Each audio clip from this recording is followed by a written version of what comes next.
comes off, this is how your night should be. All eyes on me. All eyes on the prize, money supersized. G5 super fly, should be supervised. Do or die, open up your eyes, head to the sky. Keep a mean bad mommy on the side.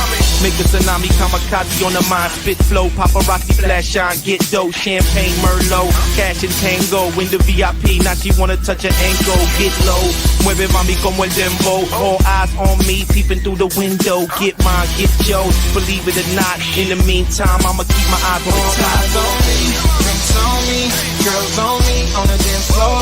All eyes on me, who is he? Man, you better come get the girls out. All eyes on me, party like a rock star. You can find me in VIP. All eyes on me, yeah, where the girls are. This is how your night should be.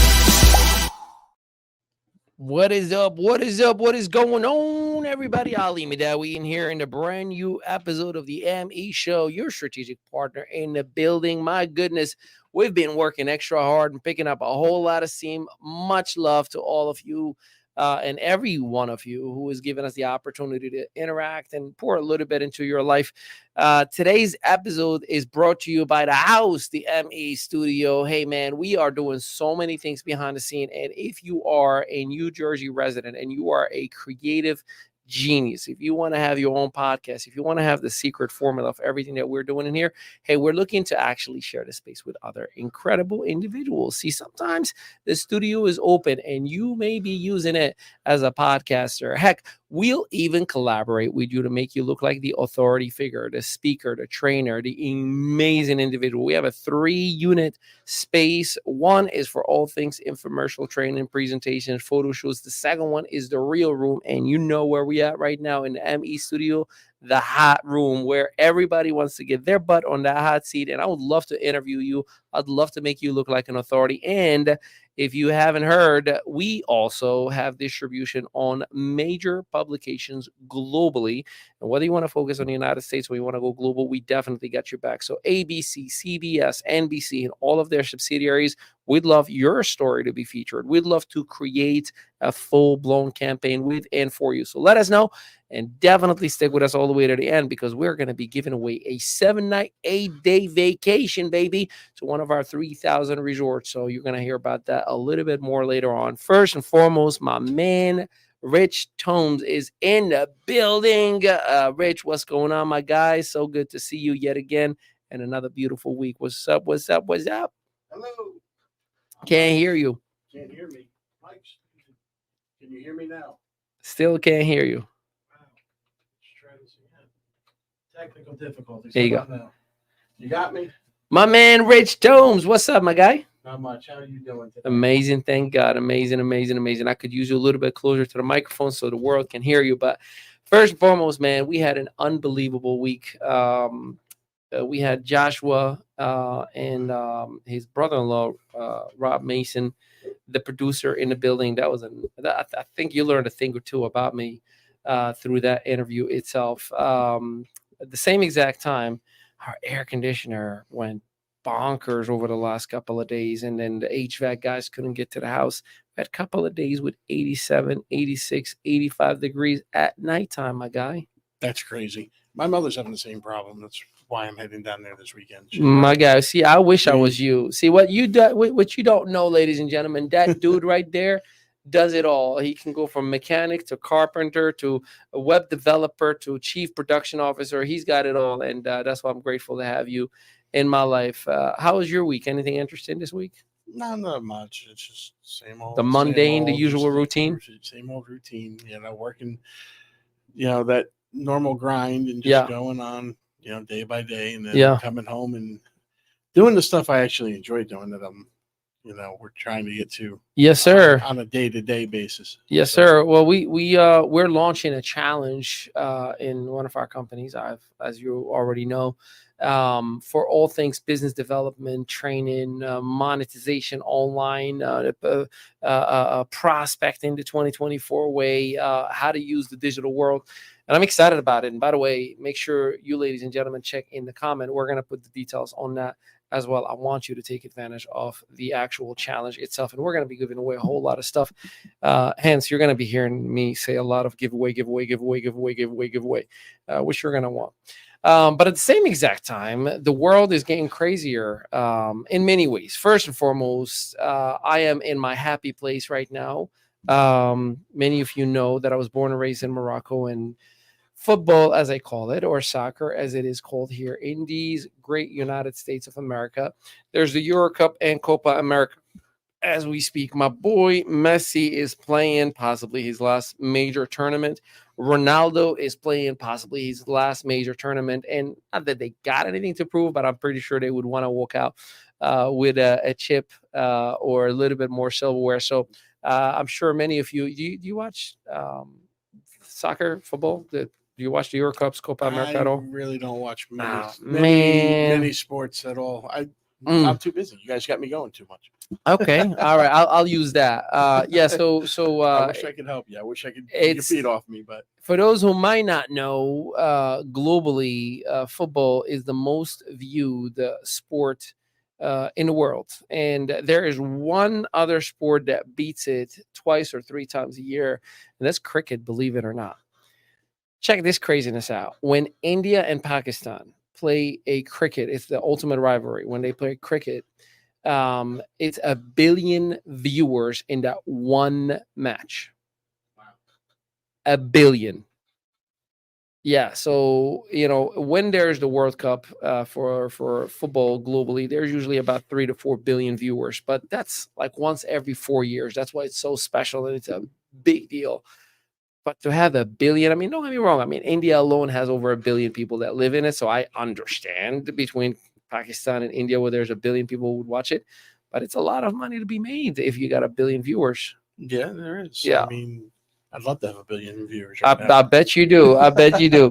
Yeah, but anyway, so that's going on right now as we speak. But at the same exact time, on the other side of the token, there's we're in a political season right now. I know that today is the 21st of June as we are recording this episode. I know that Joe Biden and Donald Trump are getting geared up on the 26th for what would be an interesting debate, which I think is going to be something like shut up, Joe. Shut up, Joe. Joe, wake up. You're in the debate. We'll see how that's going to be. I think it's going to be very entertaining and embarrassing at the same exact time. Could you imagine the world stage? And that's what they're going to be seeing. Hopefully he doesn't poop his pants. My God, what did I say it? But yeah, do you care about the debate? Does it matter? I mean, it does matter to me. I mean, I really would like to have the right person in office at this time. The last 4 years have been, let's just say, colorful. Well, look, it's just been crazy. Look, I'd say to be fair, I'm not arguing who's the better president from policy standpoint, right? But I would say the last 8 years have been very interesting for the United States of America. Point blank, but Republican or Democrat, it has been very interesting.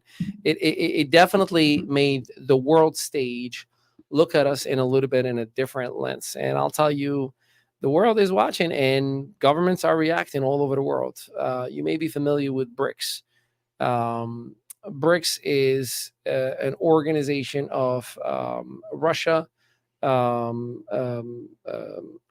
India, South Africa. I'm forgetting more. BRICS actually stands for the names of the countries. It'll come back to me in just a little bit.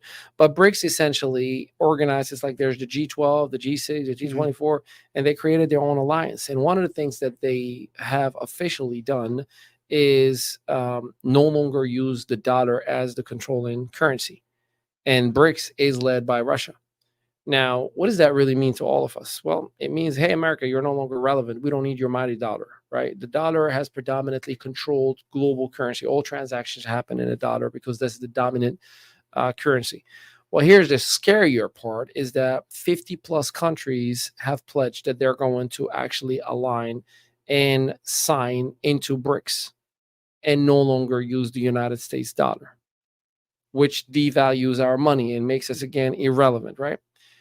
Now, here's the crazier part.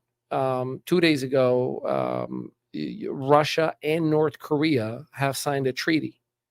If you're attacked, I'm attacked. If I'm attacked, you're attacked. If anything happens to me, I need you to back me up. And if anything happens to you, I'm backing you up.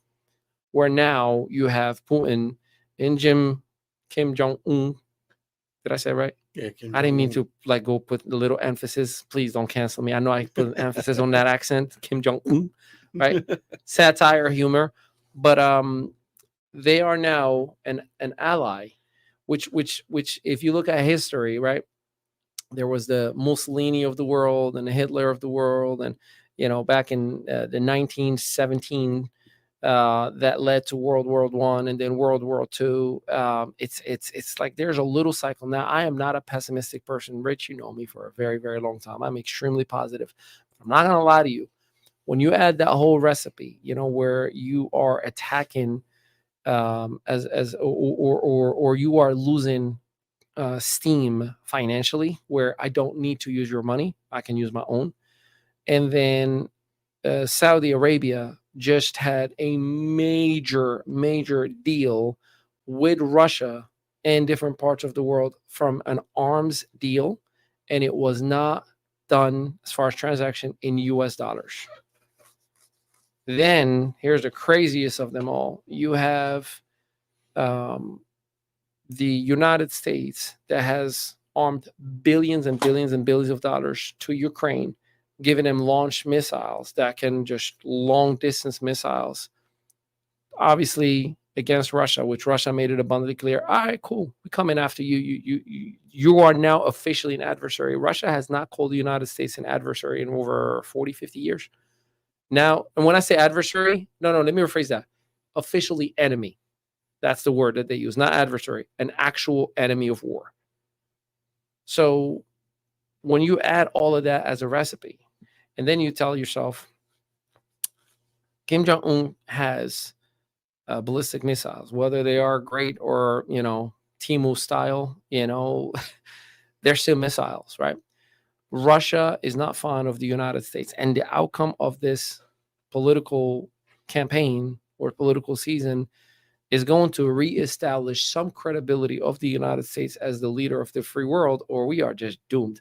I'm concerned about my children, right? Now, whether you blame it on Biden or Trump, whether you blame it on Republican or Democrats, I can give two poo-poos for whomever is watching this. All I'm saying is something's got to change. Something has and must change. And I fear the most is that we're focusing on the wrong stuff.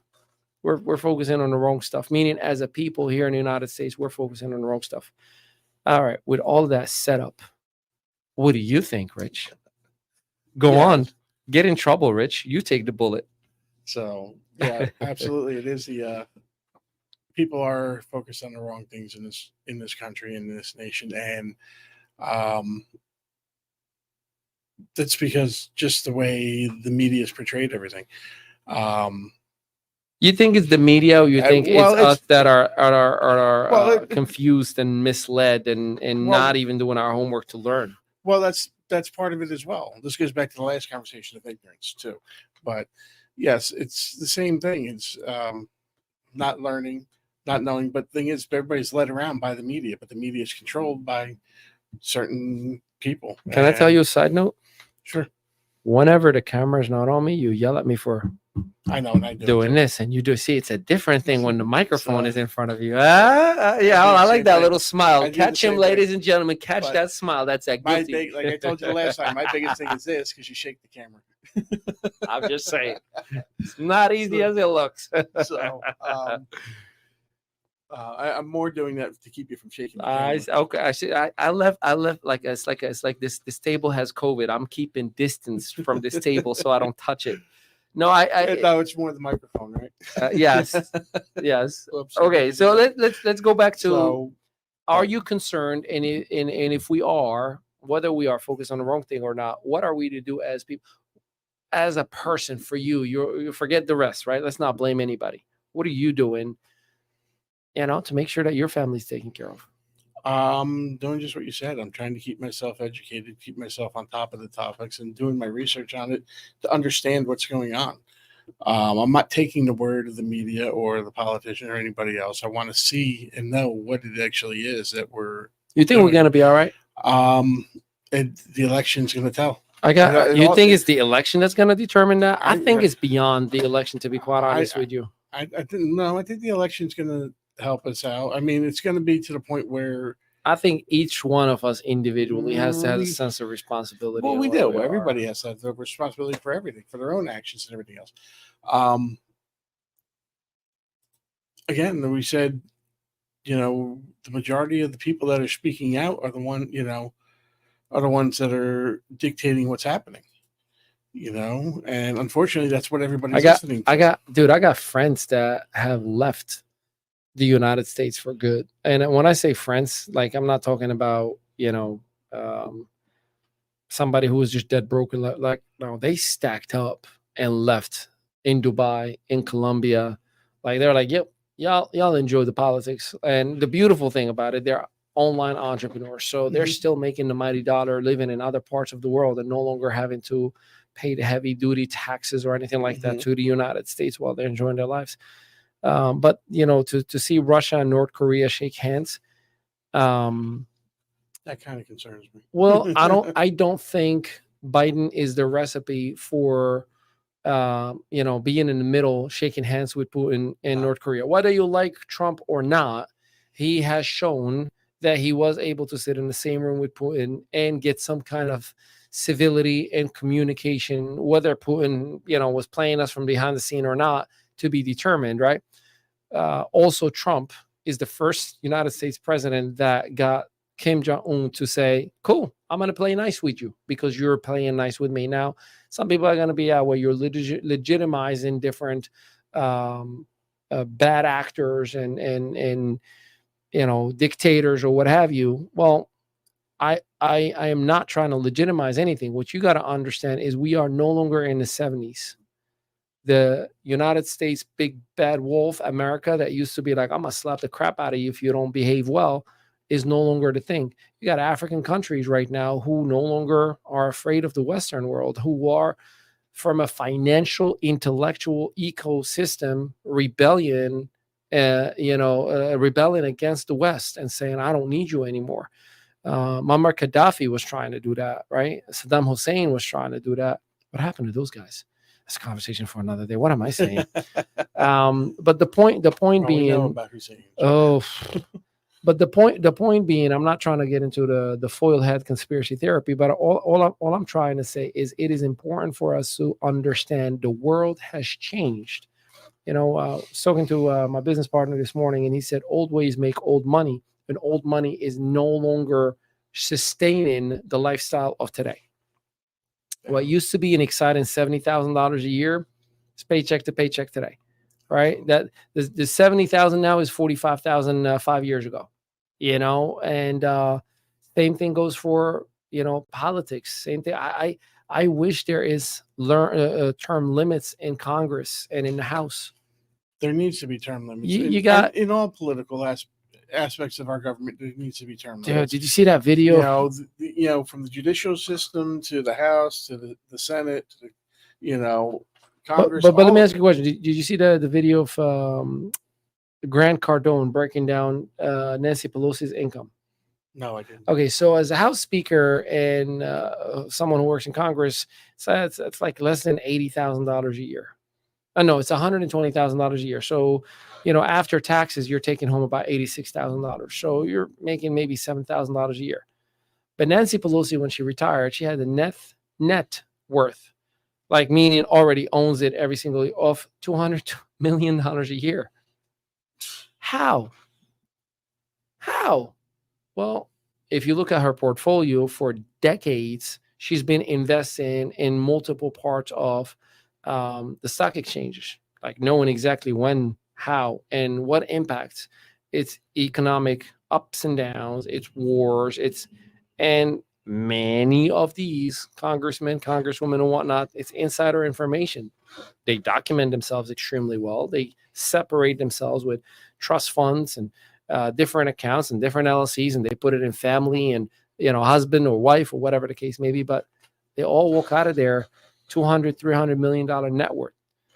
So we are putting term limit I think we are to put term limit on congressmen, congresswomen, senators, and whatnot, just like we do presidency. And I think there needs to be an age limit for the presidency, dude. I mean, listen, again, I don't care about your Democratic or Republican politics, but I wouldn't trust Joe Biden to drive me, to a Dunkin' Donut. He'll fall asleep behind the steering wheel, and I'll be concerned. Then you're letting him run the United States of America's government. I mean, is he actually running it? I mean, well, whether he is or not, my point being is, would you, being, if we have an 86-year-old man, come into our studio and he's gonna be like, "Hey, I'm gonna run this business for you guys." I mean, you would probably be like, "We sure we want to do this?" Like, you're out of touch, man. And the same thing. Listen, and it may be the same thing for Donald Trump too. What is the limit? How do you determine competence? Where's the level of competence to wisdom to complete ridiculousness and mind-boggling craziness? It's got to be the same way they do it with whether or not you can live on your own or if you can drive on your own. Yeah, because I mean, if you need assistance for just everyday tasks, you shouldn't be running the country. Yeah. Okay, I'm sorry. Because right now politics are running on tribal behavior, right? Okay, this is why there's the system of separating the states, right? Like if I just focus on Iowa, if I just focus on Michigan, if I just focus on Florida, I can score there because there's a Republican base there. And if I focus on Illinois, and if I focus on New York, and if I focus on, there's a Democratic. See, less than, I believe, 30 or no, less than 40% of the nation voted. On average, votes. Yes. Now, whether there's legitimate votes or not, that's to be determined, but less than 40% of the country. So guess what? 60% don't care. And that is part of the math. Okay, well, don't go there, because the majority of people there won't vote. The young population actually, the last season, have voted the most, but they no longer vote. They don't, to begin with. I talked to my nephew. He's like, I'm not trying to register for what do you call it? Selective service. No, the court. Oh man, we got to talk about that too. But he's like, I'm not trying to, register for jury duty. I'm like, for real? And I mean, at one point I had that mindset too, but anyways, so the last piece, which is very, very interesting. And so the United States government, the House and the Senate, has passed a bill that all males in the United States between the age of 18 and 26 are automatically, starting 2025, they're going to be registered for, what do you call it? Military services in case of a draft, automatically registered for the draft. 18 to 26, you are automatically registered. Yeah, that's a problem because that's my son. Now, see, it changes the mindset, right? When you think about it that way. My father was in Vietnam War. Get your camera up. Let them see you as you talk. Let them see. Let them see the beautiful face. There you go. So, yeah, my father was in the Vietnam War, which was, the most unpopular war. Not that war is popular to begin with. But I get it. It was the most unnecessary loss of life. That was also the one, where soldiers came home and got the worst reception and everything else, where they weren't, they weren't treated properly. Correct. Yeah, most opioid came from that. Yeah. That aside, I mean, people took it out on the soldiers that were doing a job that they were told they had to do, and they were legally drafted to do because the draft was in place. And my father, to avoid the draft, because the way the draft used to work was if you got drafted, you got put in line and you were told if you were going to the Army, Navy, Air Force, or Marines. You just got based on certain based on that, you just got lined up and they just went down the line: Army, Navy, Air Force, Marines. Right. Oh wow! Line. So you never knew where you were going if you got drafted. Yeah. So to avoid the draft, my father actually enlisted because he didn't want to get put in someplace he didn't want to be. He wanted to be in the Marine Corps. So he didn't do it just to cap out and avoid it, but he actually had his own intentions of serving in his own terms. But he wanted to do it on his own terms and not being dictated to. Now, I don't agree with the draft. All right. I need you to elaborate on that because you are a veteran. Yeah. So I spent 8.5 years in the Army, and service to our country. You want to draft people into the military service nowadays. Look at the problems we're having in our own streets with people, with dissidents and uprisings, and with protesting and everything else based off of what our government's doing and what other things that are coming, different topics that come up that people dislike, whether it's with the gay community or whether it's with racism or whatever topic may be.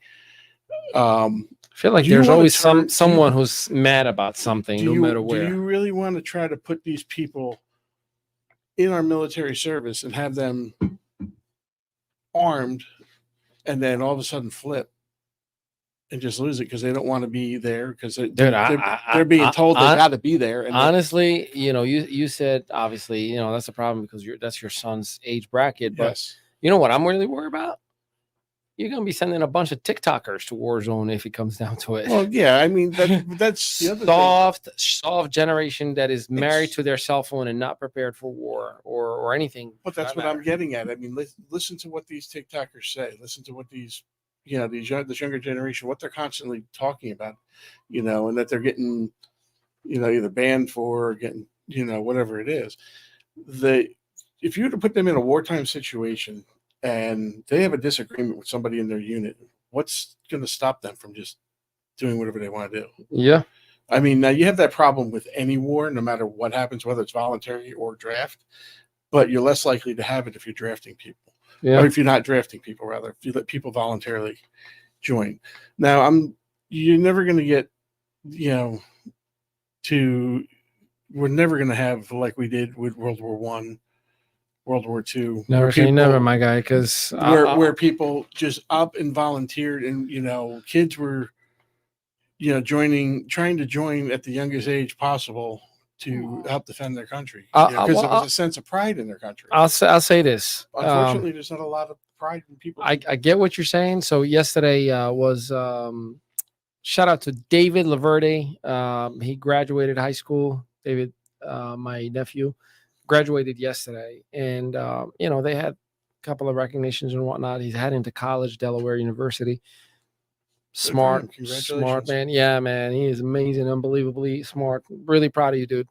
But there were 9 young men who were recognized because they're going directly to armed forces. Mm-hmm.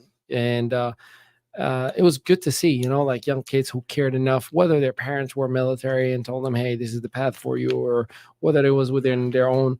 But it was good to see. But to your point, you're talking about 9 out of 600 students that were going that route. Let me ask you a question, Rich. If most countries, not all, but most countries, they have a mandatory 1 to 2 year military armed force training, right? You got to go to military school for 2 years, no matter what. Morocco, where I was born, doesn't do that. It's optional, and if you do, you get some perks. But in a lot of Western countries, and even the Eastern world, it's a mandatory 2 years. Do you think that will be something that would embed some really amazing core values within the generations in the United States? Do you think that will reestablish the love of country that the country is missing, the gap of communication, or you think that will be just another indoctrination and just an irrelevant piece? Well, again, I said when we addressed this last time, I'm not.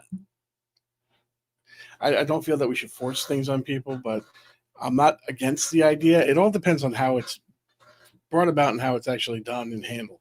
Okay, handling it like a regular military school, maybe the way to go to instill discipline and a sense of teamwork, a sense, change, all the values of the military, which is what, I get a lot of my values from my family and from the military. But I'm asking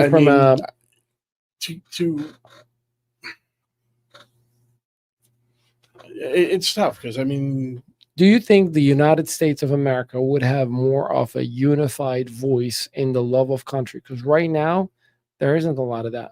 No, there's not, and that's my concern with the draft. Like go to every Thanksgiving is messed up because there's always one who starts a conversation that turns far left, you know. And thank God, you know, my family, we have everybody, man. My family, we got diehard Democrats and we got diehard Republicans and we got the Trumpers who are like, you know, we don't like none of the above, but we like Trump, right? Which I think that's one piece that the Trump base is falling in love with and has fallen in love with. And see, ring the alarms, baby. And that is the idea of left or right. We don't like you. You haven't delivered for us.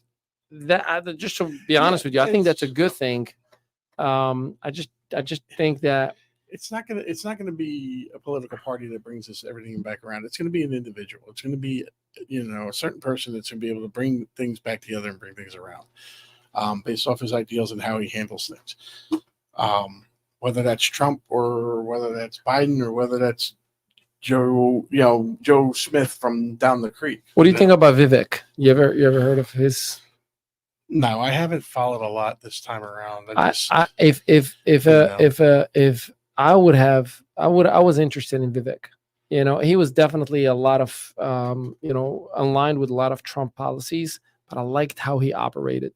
I liked how he would be open and talking about LGBTQ issues without offending, but still standing strong within his core values. I like how, you know, he wasn't afraid, still isn't afraid to talk about, you know, the war in Ukraine and all these different things. You know, where I don't even know.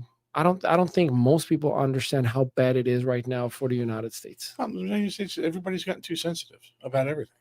So I mean, everybody's, you know, it seems like no matter what the topic is, what somebody says or who it is, somebody's offended. And somebody gets upset, somebody gets angry and aggravated, and this protest happens, or this outbreak happens, or you have this mass shooting, or whatever it is. You know, it's just so again, too many people are too sensitive about everything, and it's allowing kids to grow up without discipline. It's allowing kids to grow up let's do this without, you know, a sense of value or morals or anything else, and not being able to correct them properly. You know, it's all right to let your child grow up and have their opinions and have their, you know, their thoughts and everything else, but not to turn around and have a 6-year-old tell your mother to go F herself because he doesn't want to do something. Boy, that kid would have heard a quick. Yeah, but where I grew up, exactly. Same, but that ain't gonna happen. I get it. Here, and that's the problem. Yeah, I'm not condoning in any ways. I don't want anybody to think I'm condoning. Yeah, look at that camera. Say it again. Hitting anybody. Hashtag I love children.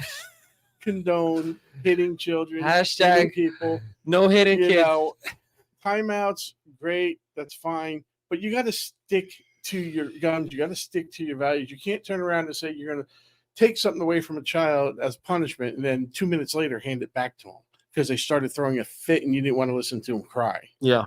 No, I listen, I get it. I get it. Let's look, we're going to take a little break, and I think it's important when we come back, we're going to be talking about the core values of a family and how it creates the adults. And I want to share with you on a personal level how it was for me growing up in my home country in Morocco, where my birth country. This is my home country. I've been here for the last 22 years, and I'm so grateful for it.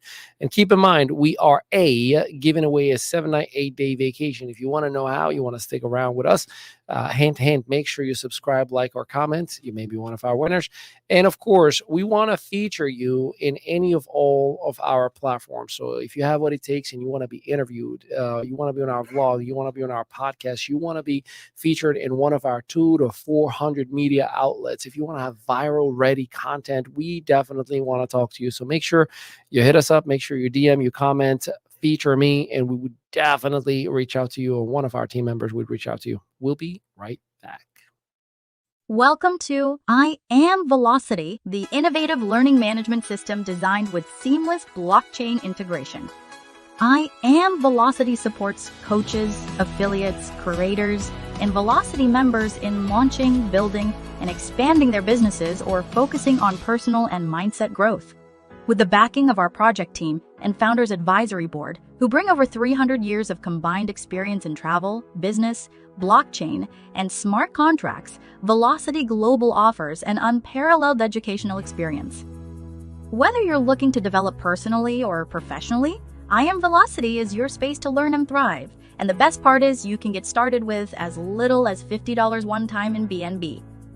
Explore our key features and LMS with unlimited courses in multiple languages, available to purchase via smart contract. Plus, our two-tier affiliate model ensures that every student can get paid for their referrals, leveraging blockchain technology. I Am Velocity is the perfect choice for online entrepreneurs and anyone looking for a simple way to start an online business and get paid instantly. Get $34 per student and up to 12% matching checks for your mentees. What makes I Am Velocity even better? It's an a la carte course platform that lets you pick the courses that are right for you without forcing irrelevant content. Get back to the person who shared this video with you and get started today.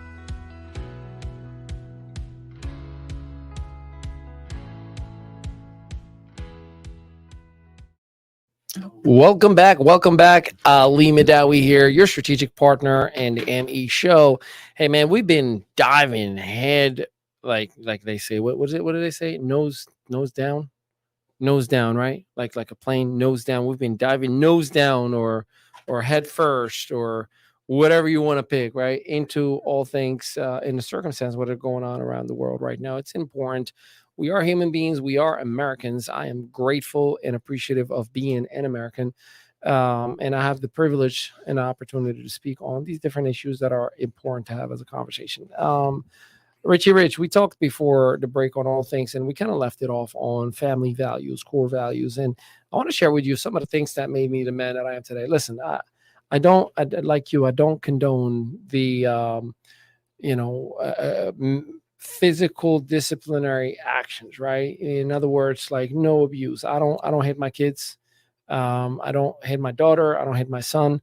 But when they were under 2 years old, there was the little pow pow, right? Like you tap on the leg, or I would flick my finger, like, you could see my son sitting, or I do the little pinch, right? He will be acting up or whatever on a restaurant, and all you see him is doing this face. That means he got pinched under the table. And I'm just like smiling, and no one is realizing it. I'm like, next time it'll be a walk in the car, right?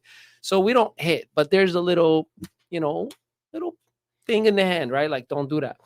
And I think I've seen plenty of families, you go to malls or whatever. Like I remember last time we were in the movie theater, there was this kid, we took the kids to watch the movie If. Ryan Reynolds. Was a great story. And there's this lady, and she's probably the grandma. I don't think she was the mom because she was a little bit older for the child. May have been like 6 years old, whatever.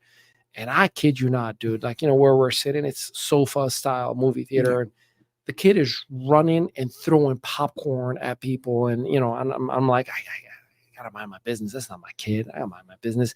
But his chair is right next to mine. Isabel is here, Sebastian, and then his mom on the other side. And, the kid is, throwing a temper tantrum at the grandma, like pulling her stuff, taking her purse. And I'm like, yo, how does a kid get to how he's gotten into behaving in that bad way, right? I grew up terrorized of my father. Like he was, I was scared. My father was aggressive. I'm talking about not heavy with the hand, but whatever was in the area, a cable, sandals, broomstick, garden hose, whatever it was. He was a very, very, very hands-on, let's just say, right? My mother wasn't as much, but she was physical as well. But that fear has created a sense of, first of all, made me a better father to my son, where I swore I would never put him through the pain because I know that emotion, right? But at the same exact time, fear in my father made me, in a way, respect my father, made me, in a way, as bad as it may have been, or how he did or didn't know, or whether his ways were the right ones, or he did what he thought was best.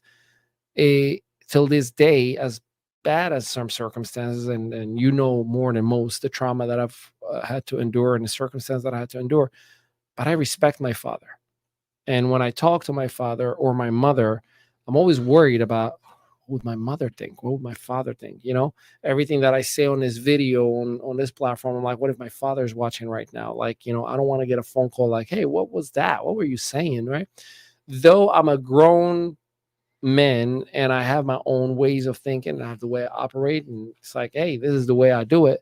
But subconsciously, I'm always like, what if my father sees this, right? And I think that sense of accountability has helped me to make some sound decisions that kept me out of the legal system, that kept me out of trouble, not owing anything to anybody and running away, like just not doing the criminal stuff. Because I think that lack of accountability or the sense of repercussions if you do something wrong at an early age stays with you to also know deep inside, if I do something wrong, I might end up in something bad thing, right? So some people may say, well, timeouts will do that. Yeah, I agree. I do timeouts and I enforce grounding. I enforce that you're grounded kind of a thing. But at the same exact time, it made me tough, man. It made me man. I'm not a fighter. I fought in UFC, fight. It was pretty awesome. But you know what I'm getting at. So this generation is a lot softer and is more. I feel bad for new parents. Yeah. Like you have. I mean, I've seen kids who throw start punching their dads and mom and whatnot, and father and mother's like, it's okay, and the kid is like, man, boy, hey. I'm tap me in, dad. Let me just tap me in. I'll show you how you do it. Like tap me in, right? Yeah. But it's a soft. This is what I'm saying. It's a soft generation that has lost the ability to discipline your children. And I think if you can't control your kids in a public setting, you shouldn't go out in a public setting in the first place. No, absolutely. And you're saying that this child was acting up at the movies, with the grandmother and everything else. It was bad. Again, because of the repercussions that as an adult nowadays that could come from disciplining a child in public, is also brought that same fear back to people like us, afraid of getting in trouble for doing disciplining a child. All right, well, first off, it's my child. I'm the one raising the child, not you. I'm the one who has to live with the child day in and day out. I'm the one that has to deal with the child day in and day out. Yeah, you can't do that anymore, and I think you know that. And that's the problem. The school system will get you in trouble for disciplining your kid if the kid reports that you heard that child. Like, I remember my brother, his son now is 17 going on 18, but I remember when my brother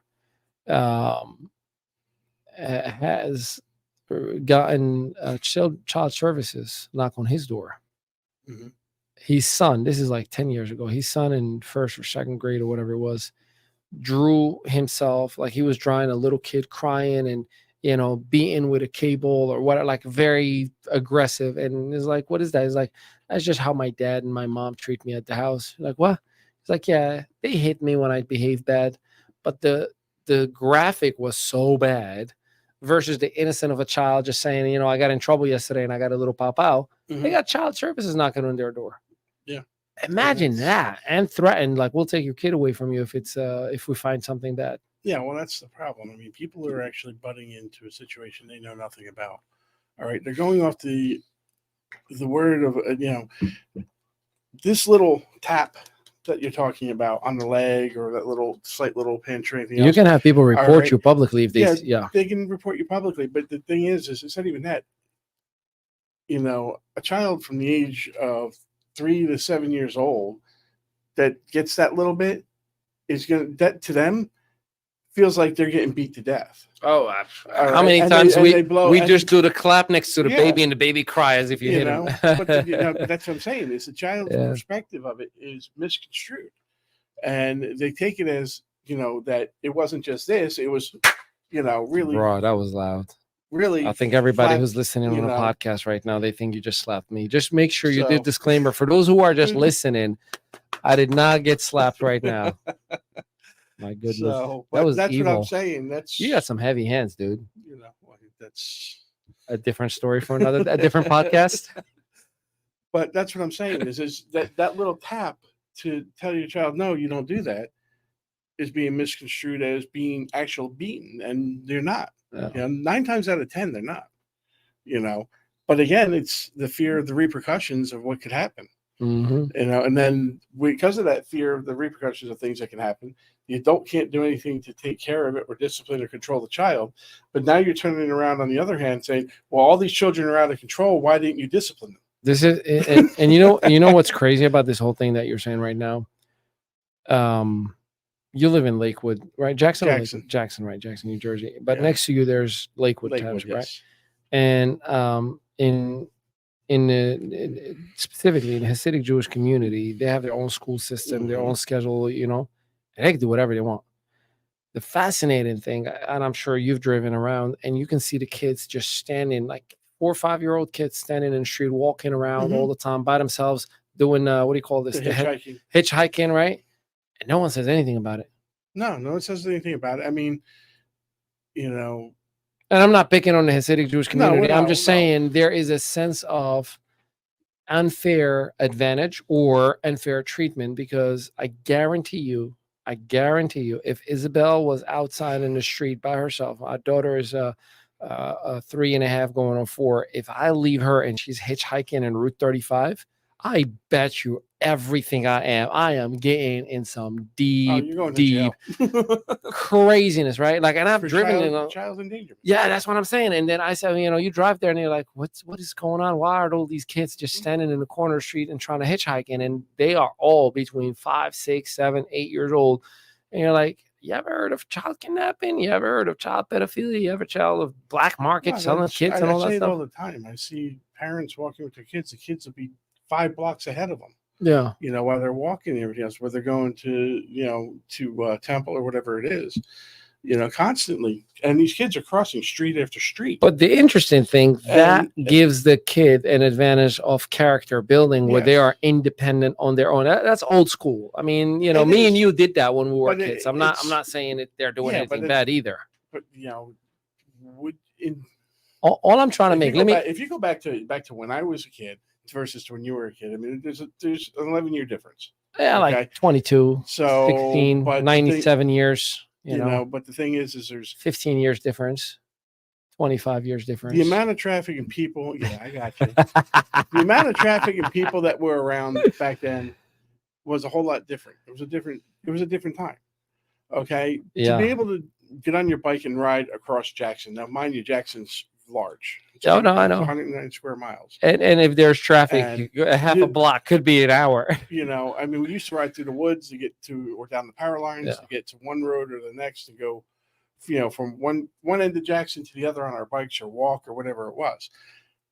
Now, for my son or my daughter to go 0.2 of a mile up the road to like the 7-Eleven or the Wawa, I wouldn't, until they hit a certain age, I wouldn't let them do it, because I don't trust the people on the road. No, and the world that we are in is... I really don't. I mean, and it's not that I don't trust my kids. Now, I brought my kids up, How old are your kids now? My daughter is 15 and my son's 21. And when, out of curiosity, when was the first time you gave them a cell phone, or allowed them to have a cell phone? Age-wise. What year? I think it was 7th grade, so... 9 years old? Like 9 or 10 years old, something like that. It was like 7th grade, but we did it more... It was more of a controlled phone for them, so we can just for communication purposes, know where you are. Yeah, yes, yeah. And when did you allow your kids to be in social media? Are they in social media right now? Well, yeah and no. I mean, my son does have a Facebook page, but he's not really on it. He doesn't have TikTok or anything. This new generation don't use Facebook. Let's call it a. Well, I'm just saying. Even my daughter, she's not really on. I mean, they watch stuff on like YouTube. And they have no publications at all. They just watch. They don't have their own social media pages per se. I mean, I don't think either one of them. My daughter was on Discord for a while with groups of people. Well, she's a content creator, so she's learning. She wants to be a photographer and a content creator and stuff. So that's what she's learning. She expressed what she really wants to do is go to the Disney Institute for Photography. So, which is amazing. I can't wait to use her talent in here. My question to you is, when was it okay for them to be exposed to the virtual world? Because that's a crazy world too. I mean, Well, there's no limitations to was what can be exposed to a child or a young it was a man little, or young little woman. different though with them compared to your kids now. What it was then, with when Oh no, I get it. Yeah, well, that's what I'm trying to get advice from you in real time. Because when my son was born in 02, so I mean, Facebook was just coming around, like 04, I think it was. YouTube had was just getting ready to start, and I mean, everything was just starting when he was a kid. So the access that we have now wasn't what it was back then. Wasn't what it was back then. The exposure wasn't the same. Yeah. My daughter was a little more with the exposure, but she never really, the things she watched, and she went. I mean, we did look after and look and see, and we regulated to a point. We didn't let her. I mean, obviously, we're not going to let them watch, somebody hacking someone up, at 6 years old, but we let them watch certain content creators as long as they were child friendly, if they were kids. And I think it gave them that sense of personality, their own personality, which is important. I mean, listen, at some point, I love what my sister and Ricky Harden, they actually do something that's great. First of all, they manage their kids' social media and they don't even know what that is. Second of all, Ricky, I learned this from him. He would say, you gotta expose your kids to everything and teach them what is the right and what is the wrong. Yeah. At first, my wife and I, Marissa, we would put the bubble treatment, right? Like, don't let him listen. Delete, erase, change, close. That's the problem with the country. Censor, right? Like all that stuff. And then it got to a point where, I'll never forget it, man. Listening to Sebastian loves this song, Astronaut, right? Like, what you know about rolling down in the deep when the brain goes down? Like, it's a great song. It's a hip hop song, right? And it has two curse words, right?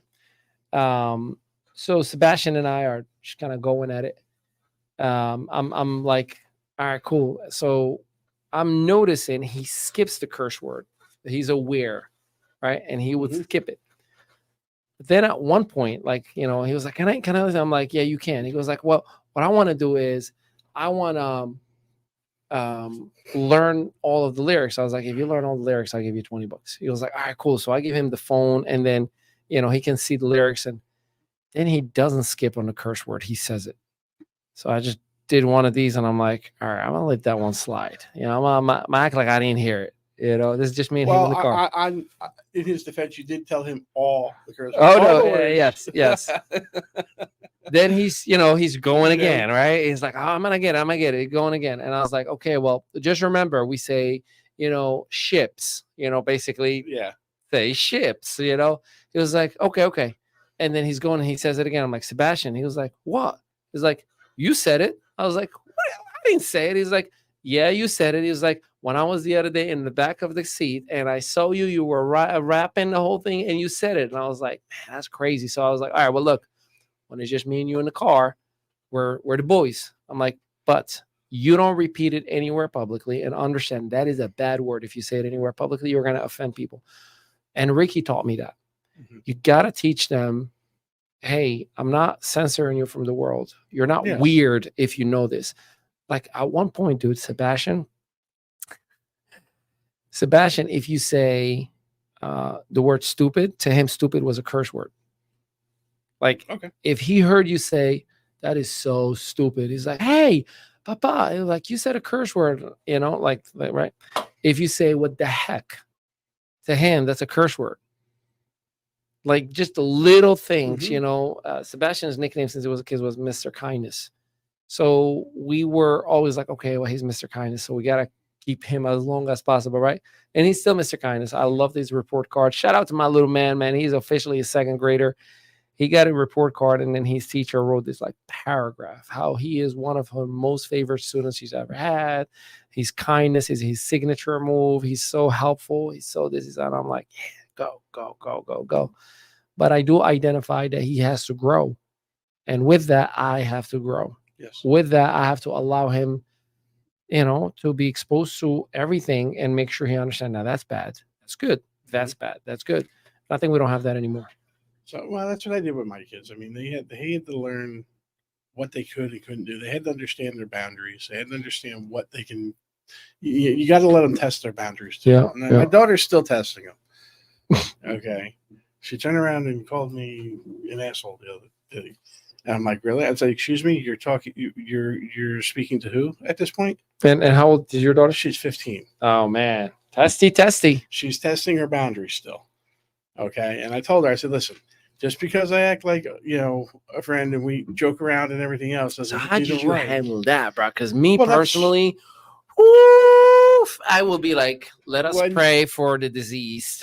Yeah. Well, when they're 15, it's a little different. They're starting to mature more. They're starting to, they really want to see what they can get away with. I understand that, and bro. Help me here as big brother. You let them get, she got away with it. Like I said, I turned to her and I looked at her. I just gave her that look. I said, "Excuse you, who are you talking to?" And that's where I left it. Okay, and then as she was, after a minute, I said, "I want you to think about what you said and whether or not that was right or not, jokingly or not." I said, I'm not one of your friends. Was that? But my question to you was that comment as a result of an actual issue? No. Oh, so it was just more of like I'm friendly with you, Dad, and then I just like, you're such an asshole. She was trying to do it in a joking manner, and she wanted to see what she can get away with. Yes. Still struck a chord with me. No. I get what you're saying. Now I thought it was like some situation, and she just turned around. Nope. This was all joking around, and she was joking around. That's why I didn't press the issue. I let her know that it wasn't right, and I'm not going to tolerate it. Okay, but she also knows that I'm not going to yell at her, or I'm not going to. All right, let me. Here's one thing that I do with my wife, and again, you got 11 years ahead of me, and in parenting and everything. So I have this thing with my wife where I tell her, listen, I can't teach Isabel how to be a girl, so I need you to be the disciplinary one with her, as much as you can't teach Sebastian how to be a boy.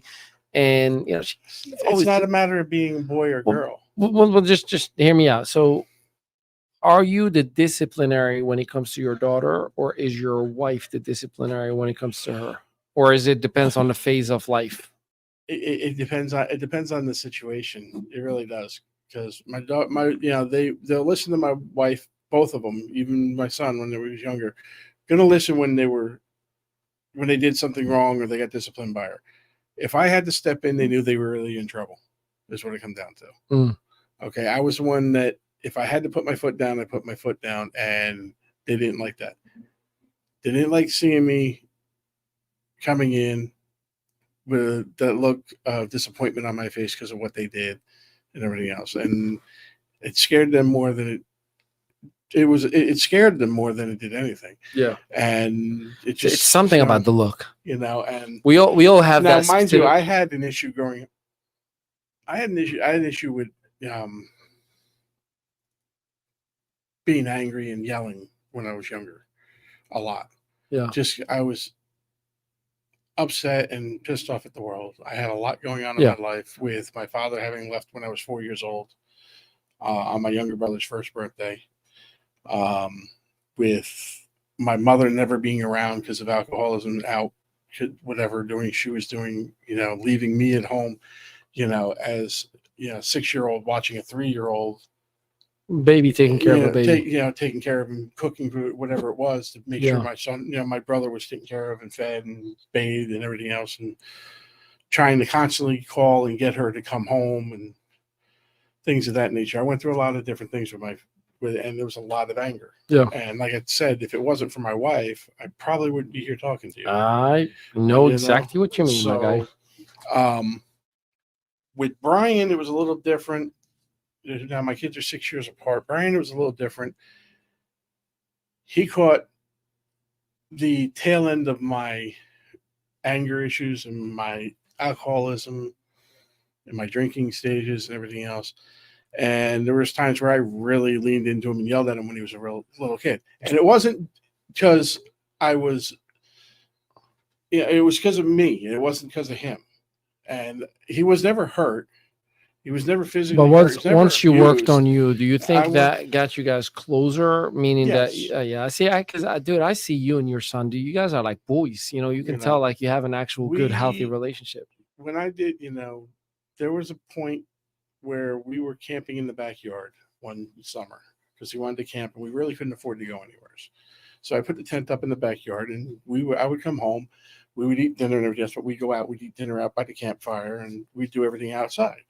Go in the shower and everything else there and use the bathroom or whatever. Yeah. But everything was done outside from the time we got home till we got up the next morning, or whatever.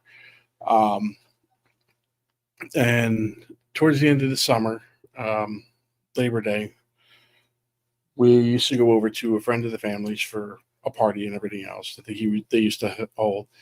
And after everybody had left, there was a group of us, me and my father-in-law and a couple other veterans that were there, and we all used to sit around and drink and toast to people that were gone and everything else. And the point is that particular day was a big turning point in my life because I turned around and this was in, I think it was 2006. It's the summer of 2006. It's also the year I lost my best friend, but that's another story. We went home from the party. Now, mind you, it's like 5:30, 5:45 at night, and I'm hammered. I mean, I'm obliviated. I wound up going out to the tent. I passed out in the tent. I woke up, went in the house, took a shower, and I dumped every bottle of liquor and alcohol I had in my house. Now, at the time, I had an extensive liquor cabinet. I had like a 30-pack of beer, everything. I mean, I was a big drinker. I was a big alcoholic. And I started, after I got up from that and I thought about it, I realized what I was doing to my family. It wasn't just me. It was my family. And it wasn't just my wife and kids, but it was her mother and father. It was my mother, my brothers, and everybody else that was around. And like I said, that was a big turning point in my life to turn myself around. And from that point, I handled things a lot differently with my kids and with my wife and my family. Okay. I was no longer hollering and screaming. Now, yes, I still got upset and angry and I did holler and yell, which we all do. You are human. We all have those flaws. We all do it. But I've gotten a lot better with it over the years. I've curbed it. I've controlled it. Yes, I'll have a drink every now and then. I've went through my bouts with alcoholism several times over the years where I felt I could control it and everything else, which control over alcoholism or any addiction is an illusion. There is no controlling it. So for all of you that have a problem or think you have a problem or think you have it under control, you don't. The thing that scares me is that most people don't know that they have the problem. I appreciate you opening it up, man, and sharing with us. We're going to take a quick break. When we do come back, we're going to wrap it up with some positive love, some well-needed message that I think the world needs to adhere to, especially in such a divided, crazy world. We will be right back. Welcome to I Am Velocity, the innovative learning management system designed with seamless blockchain integration. I Am Velocity supports coaches, affiliates, creators, and Velocity members in launching, building, and expanding their businesses or focusing on personal and mindset growth. With the backing of our project team and Founders Advisory Board, who bring over 300 years of combined experience in travel, business, blockchain, and smart contracts, Velocity Global offers an unparalleled educational experience. Whether you're looking to develop personally or professionally, I Am Velocity is your space to learn and thrive. And the best part is you can get started with as little as $50 one time in BNB. Explore our key features and LMS with unlimited courses in multiple languages, available to purchase via smart contract. Plus, our two-tier affiliate model ensures that every student can get paid for their referrals, leveraging blockchain technology. I Am Velocity is the perfect choice for online entrepreneurs and anyone looking for a simple way to start an online business and get paid instantly. Get $34 per student and up to 12% matching checks for your mentees. What makes I Am Velocity even better? It's an a la carte course platform that lets you pick the courses that are right for you without forcing irrelevant content. Get back to the person who shared this video with you and get started today.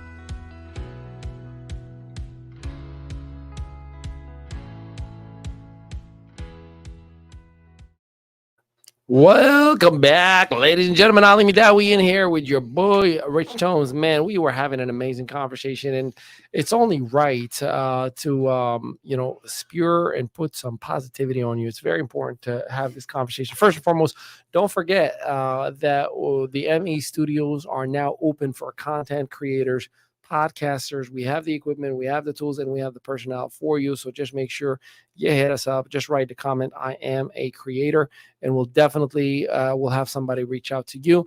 At the same exact time, we have our PR and marketing campaigns ready to rock and roll. I mean, we shoot right from the hips. Whether you need a full interview like we're doing right here, right now, with you as our main story, and we will feature you in our vlogs, we will feature you in our podcast, or we'll just give you the raw footage and the audio edited and completed, and you can use it. We can also embed your own commercial breaks at the same exact time, create viral ready reels and shorts that you can use everywhere. Usually we get about 5 to 15 solid pieces of viral ready content.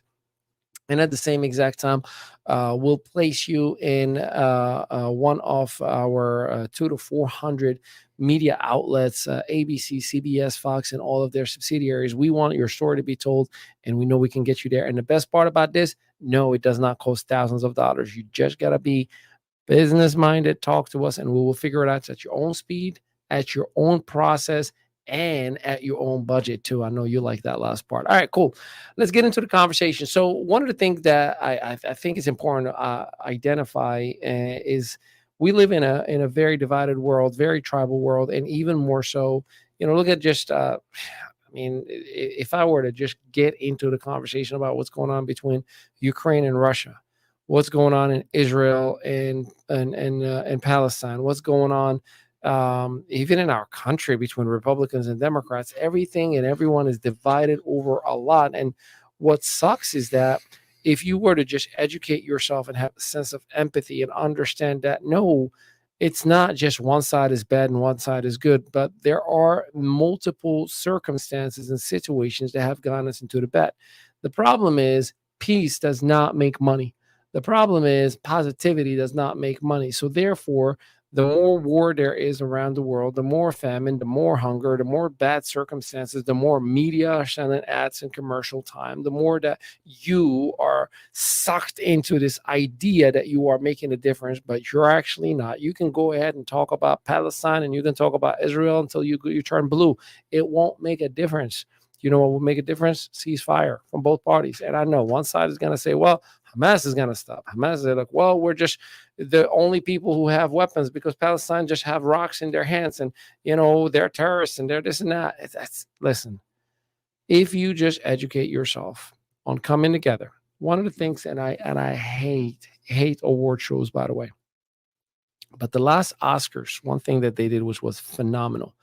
My wife likes the award shows because of the outfits and the gowns of the women, all that stuff. And, I'm like, yeah, I've watched. Well, you got to watch with me.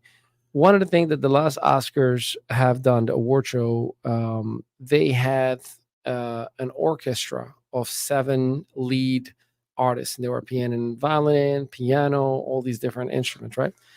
And the president of the Oscars, or whatever his title is, he came out and he started just giving his 2 cents about bringing people together and unity and including minorities and making sure that we give a fair opportunity to men and women equally. And we added and we've done this. He's like, and the one thing that is an example how we can solve any and all world issues. He's like, right now, those 8 artists that you're hearing from playing in the orchestra right in front of me in the background music, 4 of them are Palestinian and 4 of them are Israelites.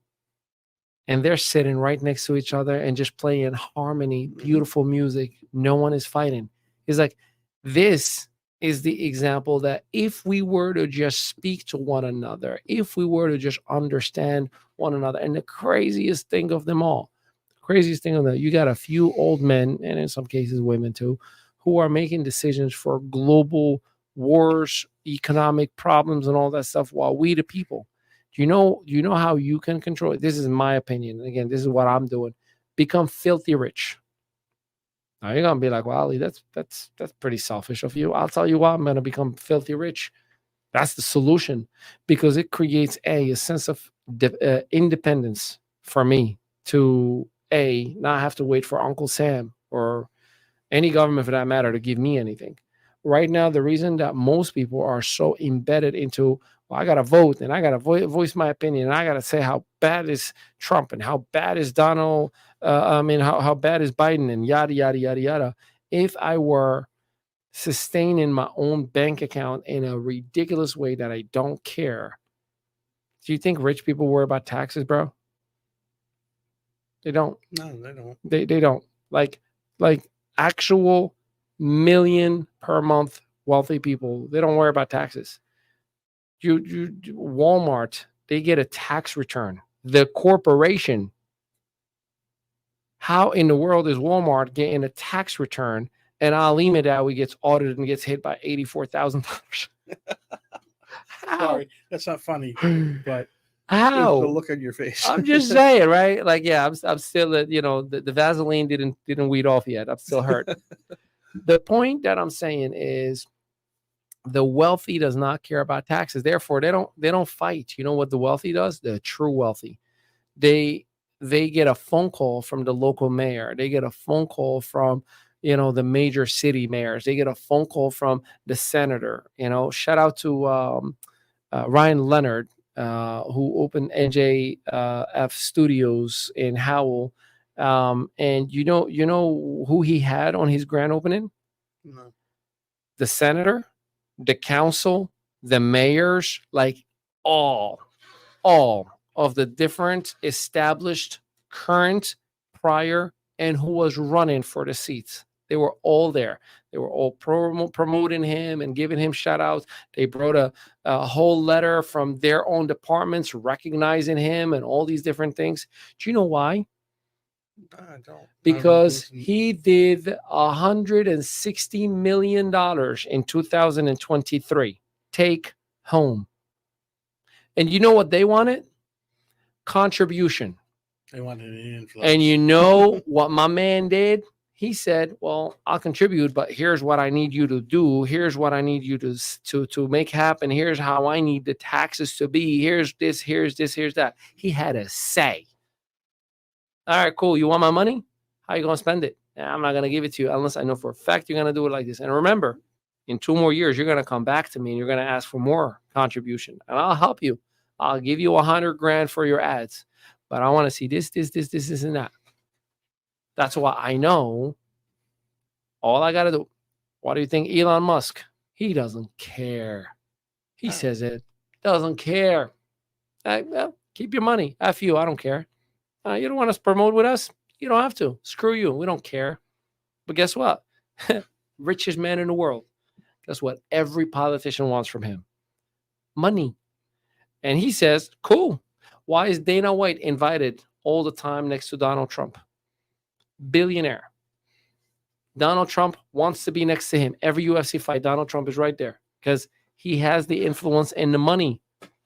Mm-hmm. That's why Ali Mehdaoui is going to filthy rich, not just sustain 6-7 figures. No, I want filthy rich. I want to stink with money because every single legislator is going to come and say, Mr. Mehdaoui, we would like for you to support our agenda. And I'm going to say, well, show me your agenda. And if it's not aligned with what I believe, and if I'm not convinced that it is 100% of what I want to see, yeah, I'm not going to support your agenda. I'm going to the other guy or the other gal. So that's what I'm going to do. That's what I'm going to do and operate. Dude, Kim Kardashian went from a sex tape, reality star to going to the White House once a year and giving her feedback on legislatures. Mm-hmm. Kim Kardashian, which, by the way, I respect the hustle. I ain't mad at you. Why? Billionaire. Billy makes a difference. Diddy. Everybody gets, what did Diddy do for 2 freaking decades? Vote or die. He would be right next to every politician. Now he's depicted as a pedophile, sex criminal, yada, yada, yada. I get it. But guess what? Everybody was pushing him. Billions. Money. Filthy rich. So I'm going to be filthy rich. And I'm going to do it the right way. We talk about eradicating poverty. So instead of just sitting home and eating ice cream and complaining about the world and saying that this is bad and that bad, become independent. When you no longer need somebody, that somebody's going to come to you and say, please, please. But when that somebody knows that, oh, they need us, that's when they get to make decisions with or without you, my friend. Get involved. I don't care if you vote left or right. How do you get involved? Just get educated, dude. Get educated. That's all it comes down to. The more you learn, the better you will operate. It's okay if you're a conspiracy theorist. We all are at some capacity. I don't care what you say. We all are conspiracy theorists. We all get that one, that one video, Rich, that you would watch and all of a sudden in a rabbit hole, you're like, oh, dude, that's crazy. Yeah, okay. We all, it doesn't hurt to be a little curious, like the what if. I think it's only through the what if conspiracy theories out there, or just theories overall, that you find good or bad in certain things. But whomever says ignorance is bliss, ignorance is ignorance, my guy. Ignorance is ignorance. So I just hope, and I want to leave you on a positive note, do right by getting educated. Become financially independent. Stop waiting for the government. For those of you who are in business, stop waiting for a mentor, an upline, a company owner, whomever has influence over you. Anytime, anywhere you need somebody, that somebody may leverage that over you. Become independent. My guy Rich and I are partners in here. We struggle together, and we will succeed together. I got to give Will Smith one kudos. One thing that he said: if you're not there while I was homeless or while I was eating from the floor, you are not allowed in my red carpet and VIP section. My guy Rich has been with me through thick and thin. That's why I include him in everything that I do. And I'm grateful that he allows me to be part of his life as well. Rich, any final thoughts before we wrap it up, my guy? Well, I'm always been grateful since the day we met. So 2009. Through a lovely company we all want to forget. Let's go, baby. Shout out to... Yeah, I'm not gonna give him a shout out. I'm trying to find it. We can't do that. Well, let me just say, just remember, if that company, anybody of that company is watching, just remember, there's 3 things that matter. I'm not gonna do it. Should I do it? If you know, you know. We'll leave it if you know, you know. That's right. All right, good. Give us the final thoughts, brother. Give us the final thoughts. So, what we need more of is people to be more aware. Okay. If you haven't gathered or haven't guessed in the last couple episodes, our biggest push is education. Yep. Okay. Not just for our kids, but for ourselves. Everybody needs to be educated. Don't go out there and talk about a subject thinking you know what's going on just because you heard it on Google or on Bing or, through one of the news medias. Now, don't get me wrong. Our news medias are great. Some of them are very honorable. I think they all have a little agenda, but they all have sometimes you catch a moment of truth. Yeah. So do yourself the favor and learn, understand. Yeah. On another note, yes, we need to be able to find a way to bring this world back together and united, talking about Israel and Palestine being together. And I genuinely believe that's an easier circumstance than it is harder. I think we need what we had in '85. We need another Live Aid. And what? Another Live Aid. Wasn't that a concert? Because when you said concert, I'm sorry, but wait. I want to make sure people understand. What year was it? 85. What do you remember the month? More or less? I think it was in June. Cool. I was born in July of 1985, so I wasn't even born yet. But go on. Either way, you have to look into it. That was in Philly, right? It was in Philly. Well, yeah, it was in Philly. It was also in all the rock stars from all around the world. It was in England and all the way. I already know, bro. I do my homework. But there was also one thing a lot of people don't know is there were several other venues that were performing in Australia, in Africa, Yeah. and other places around the world to as raise well, money and to bring help raise awareness money, bring awareness to poverty, to Africa, to a lot of places. The biggest drivers for Ethiopia at the time, and but it was a way. You're talking about just 8 musicians getting together to perform that their countries are fighting at war. Yeah. Okay. Run DMC came out. Think of the number of people that came out to Philadelphia or to, England or to Australia, from different countries to unite behind the music that was there. The crazy. I read about that. Yeah. Okay. It was, it was probably one of the biggest concerts that were around. That promoted. No, I know, but you know what's crazy? What was going on? What happened at the same exact time? I'll tell you how much homework I've done on that. So what do you got? That very same week, 3 days later, there was the bombing of Philadelphia. Yes. Yeah. The Booths, whatever they were called. So, they called themselves the Africas. Yeah. And I remember that whole thing. Well, I don't remember it, but I read about it. No, I remember my older brother was actually in Philadelphia. America is a complicated story. Dude. I remember watching it on TV live. The bombing or the concert? The concerts and everything else. But I mean, just the way everybody united for that. Yeah. I mean, if we can unite that way for a day just behind music, imagine what we can do. To turn around. We had a moment there. Yes. That was good. That was good. But imagine what we can do if we educate ourselves and we unite to help, eradicate poverty or to eradicate homelessness, or just to eradicate war. Facts. So. Yeah, but again, it takes all of us. Remember, ladies and gentlemen, there's 8 billion of us in the world, right? There's probably, I'd say, maybe 200 to 400 men or women who have authority over our governments. Mm-hmm. But we are 8.1 billion strong. Like, we just got to go about it the right way. Well, but some people will take this message and be like, yeah, let's revolt. There's more. No, dude. No, we're not trying to revolt. Become filthy rich. And then you're creating your own sustainable system and your own sustainable process. Become the solution, not the problem. Facts. Okay. That's a t-shirt waiting to happen.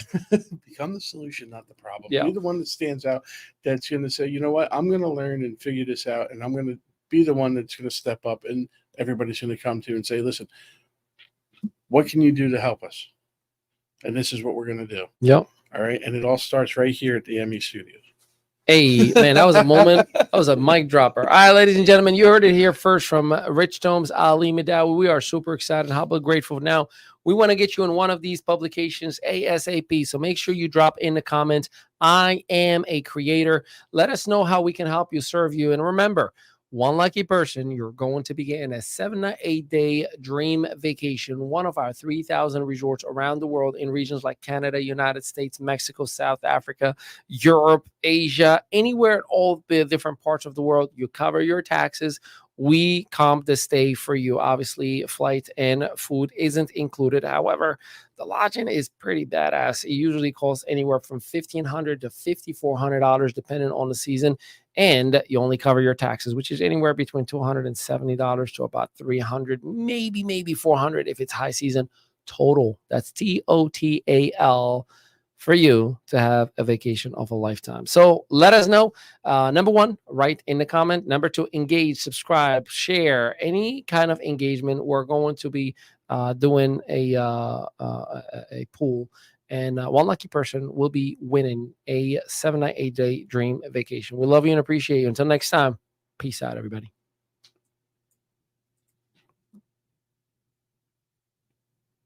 Welcome to I Am Velocity, the innovative learning management system designed with seamless blockchain integration. I Am Velocity supports coaches, affiliates, creators, and Velocity members in launching, building, and expanding their businesses or focusing on personal and mindset growth. With the backing of our project team and Founders Advisory Board, who bring over 300 years of combined experience in travel, business, blockchain, and smart contracts, Velocity Global offers an unparalleled educational experience. Whether you're looking to develop personally or professionally, I Am Velocity is your space to learn and thrive. And the best part is you can get started with as little as $50 one time in BNB. Explore our key features in LMS with unlimited courses in multiple languages, available to purchase via smart contract. Plus, our two-tier affiliate model ensures that every student can get paid for their referrals, leveraging blockchain technology. Velocity is the perfect choice for online entrepreneurs and anyone looking for a simple way to start an online business and get paid instantly. Get $34 per student and up to 12% matching checks for your mentees. What makes Velocity even better? It's an a la carte course platform that lets you pick the courses that are right for you without forcing irrelevant content. Get back to the person who shared this video with you and get started today.